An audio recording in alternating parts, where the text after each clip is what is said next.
and now I would like to welcome you to the lab. For me, the lab is actually just my garage. And it's actually kind of warm out here right now because it is August in San Diego when I'm recording this video. The background noise you can hear is my garage air conditioning unit. My house is beautifully air conditioned. My garage, during COVID when I had to start teaching out here by necessity, we actually bought a portable AC unit for the garage, but it's in the corner and it is not the most efficient thing. So bear with me here, it is a little warm out here. So I would like to just show you what to expect out of your lab kit. So when you get your lab kit, you'll get a box that looks like this. Okay, it's coming from Carolina. They have really good lab kit products for using at home. So let's see here, what's in our box? Okay. All right, there's some packing material, exciting. Okay. All right, I have a bag here that's labeled Exploring Physical and Chemical Changes. Ooh, that might be one of our experiments. I have another bag here that is labeled Decomposition of a Hydrate. Okay. There is Chemistry Chemical Set 2. So this is probably going to be used in multiple experiments. This one is Single Replacement Reaction and Stoichiometry and Percent Yield. This is a fun one. I like this one. Well, I like all of these, but this is cool because the reaction you're going to do, you've got a solution of copper 2 sulfate and some aluminum foil, and the single replacement reaction, the aluminum will go into solution and the copper will precipitate out. It's really cool. All right, there's Investigating Chemical Reactions.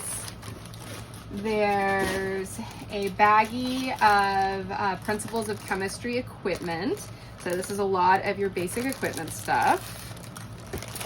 There's your PPE, so your chemistry safety set. So this will have an apron for you, gloves, and a pair of goggles. All right, and so you will be required to put on the apron and wear the goggles and have the gloves on for every one of the experiments that we do. In fact, I'm gonna make you take a selfie that you submit with your lab report showing the name of the experiment, the date you're doing it, your name, and wearing your PPE. And I'll have you do some other pictures throughout the experiment as well. Okay, so this is your chemical safety set. Now, as a faculty member, as a professor, as a chemist, I've got tons of safety equipment. So instead of using this when I show you demos for our various different things, I will have a lab coat and my own PPE on. I wear prescription glasses, so I do have safety glasses that do fit over my prescription glasses. Okay, all right.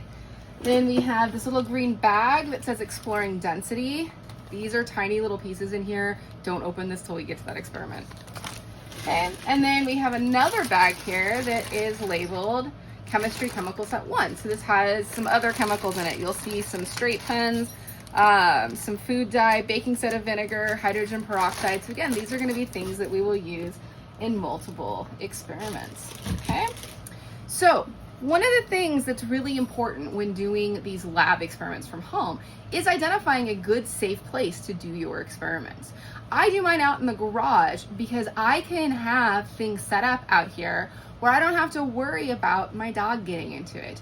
I don't have to worry about my daughter getting into things she shouldn't be getting into. She does have a play area out here, but any chemicals I actually store in cabinets that are up on the wall over here.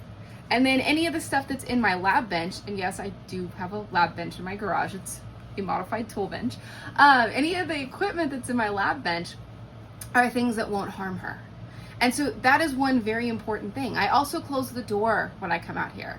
And everybody in my household, my husband and my daughter, both know that when I am out here and the door to the garage is closed, it is because I am doing active chemistry stuff that nobody else should be around for.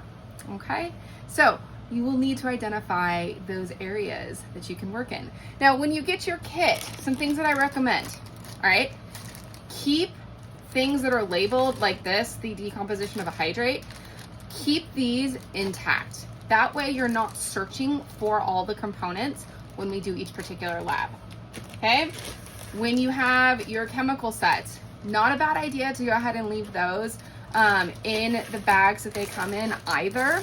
Though the second chemical set you'll have to tear open. So you might want to get another Ziploc that you can place these items back inside of and then label that, because as we do these experiments, you will be told what various pieces of equipment you need, whether it comes from, the actual experiment set, whether it comes from the chemistry set 2, whether it comes from your equipment set. Okay, so those sorts of things will be labeled for you. And then there will be some supplemental things that you'll need to provide from your household.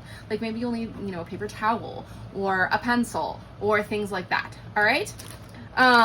Your chemical or your equipment set here, a few things about it, I'll show you. Okay, inside you will find your graduated cylinders. You will find a little baggie that has test tubes, a grease pencil, some tweezers, looks like glass test tube, thermometer, some pipettes, some weigh boats, a candle, some spoons, some little cups. Okay, you'll find a plastic beaker, an Erlenmeyer flask, a tiny one, some other cups.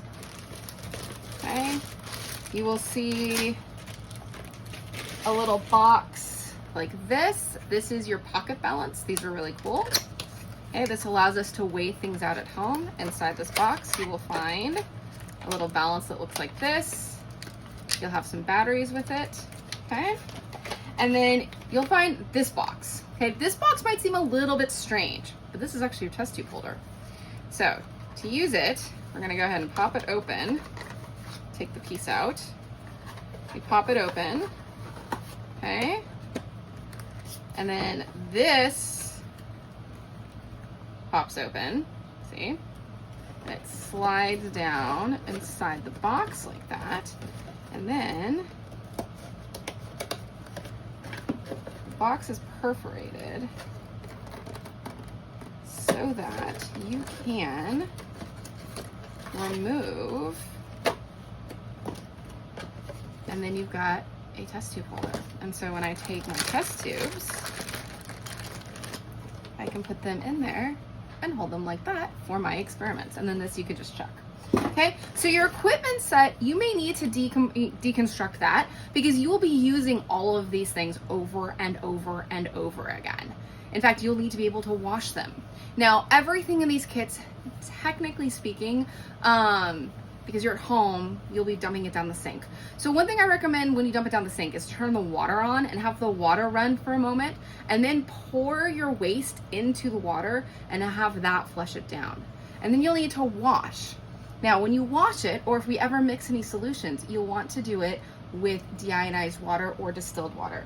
I'm gonna step out of frame for a second because I can't reach this.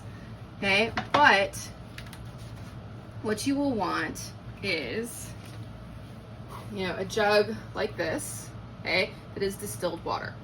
You want to make sure that there's nothing in it, that it is just distilled water.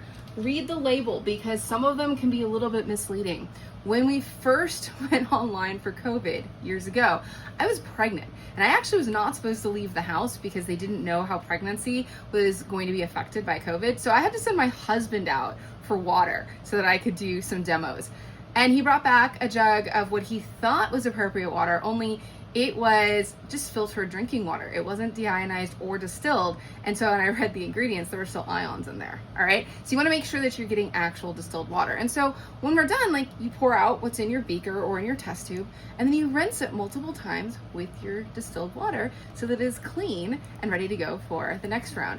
When you clean glassware, instead of wiping it out, it's good just to put it upside down and let it drip dry.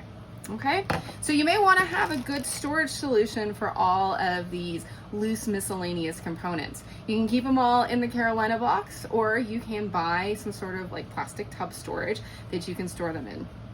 I'm gonna go ahead and let's see here. Will this allow me to? No, it won't, but I'll pick it up and I'll show you. So you can see I've actually got, a whole lab bench here. And so this is how I store a lot of my stuff. All right, is I've got all these little drawers and bins, but that's because I use my stuff all the time since I am teaching chemistry online. All right, so you'll need to find a good storage solution that works for you. and make sure that you can be reusing things as you need, such as your PPE or all of that various equipment that comes in the equipment pack. All right, so that is a little bit of an orientation to your lab kits.